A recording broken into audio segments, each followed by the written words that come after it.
אמוש, איך את מרגישה? אמוש, מזל טוב. איך את מרגישה מתוקה? כן, נעים לך? דוגמנית שלנו. אנחנו בטיפול יופי אצל יוליה מקסימה, שעושה להם את הטיפול. אמי מרגישה נהדר, תראו, כולה עם חיוך, אושר, עם המכשירים והחיטויים. טיפול כיפי כזאת, טיפול ליום הולדת. טיפול בלי ליום צוות, הולדת. בלי כואבים. טיפול מהנה. 10,000. כן, טיפול 10,000. כמעט נעלם.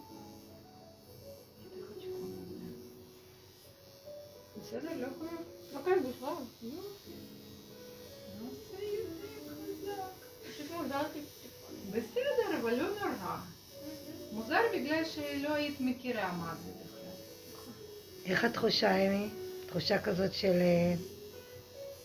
לא, זה בסדר. תחושה נעימה? זה קצוצים כאלה, קצוצים את מרגישה, נכון? אבל לא כואב.